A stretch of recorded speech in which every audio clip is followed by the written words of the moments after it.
সেমাই এইভাবে একবার বানিয়ে দেখুন।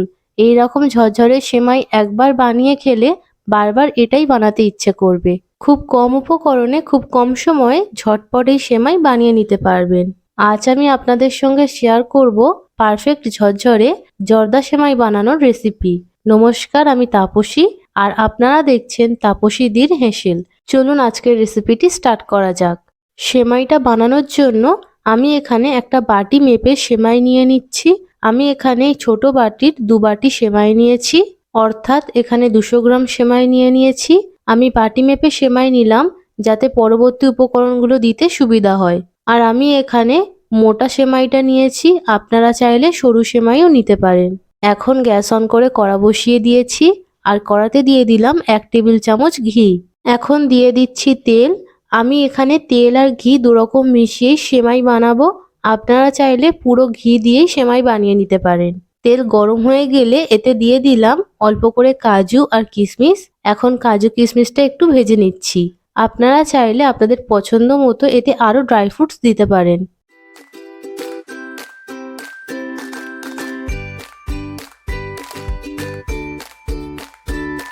কাজু আর কিশমিশ ভাজা হয়ে গিয়েছে।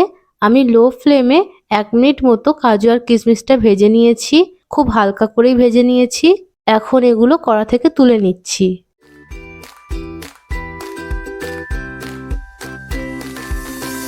এখন তেলের ওপর দিয়ে দিচ্ছি একটা তেজপাতা। তেজপাতাটা 2 টুকরো করে দিয়েছি। আর দিলাম 6টা ছোট এলাচ। এবারে এতে দিয়ে দিচ্ছি সেমাই। এখন সেমাইটা একটু ভেজে নেব। গ্যাসের ফ্লেমটা লো থেকে মিডিয়ামের মধ্যে রেখে ভালো করে নেড়েচেড়ে সেমাইটা ভেজে নিচ্ছি। এই সেমাইটা যত ভালো ভাজা হবে এটা খেতেও তত ভালো হবে। আমি সেমাই আর কাজু কিশমিশ একসাথে ভাজলাম না, কারণ একসাথে ভাজতে গিয়ে কাজু কিশমিশ পুড়ে যেতে পারে, তখন সেমাইটা খেতে ভালো লাগবে না। তাই কাজু কিশমিশ আর সেমাই আলাদা করে ভেজে নিচ্ছি। সেমাই খুব ভালো করে ভাজা হয়ে গিয়েছে। এতে খুব সুন্দর একটা কালার চলে এসেছে। এখন এতে দিয়ে দিচ্ছি হাফ বাটি চিনি। আমি হালকা মিষ্টি পছন্দ করি তাই হাফ বাটি চিনি দিলাম। আপনারা যদি বেশি মিষ্টি পছন্দ করেন সেই ক্ষেত্রে চিনির পরিমাণটা একটু বাড়িয়ে নেবেন। আর দিয়ে দিলাম 1 বাটি জল। আপনারা জলের পরিবর্তে দুধও দিতে পারেন। যে বাটি মেপে সেমাই নিয়েছিলাম সেই একই বাটি মেপেই চিনি আর জলটা দিয়ে দিলাম। সেমাইটা একটু নাড়াচাড়া করে নিয়ে এতে দিয়ে দিচ্ছি ভেজে রাখা কাজু আর কিশমিশ। আর দিচ্ছি 1 চিমটি নুন। এই নুনটা দিলাম যাতে মিষ্টিটা ব্যালেন্স হয়ে যায়। আপনারা চাইলে এটা স্কিপ করতে পারেন। এখন সেমাইটা ভালো করে নেড়ে চেড়ে মিশিয়ে নিচ্ছি।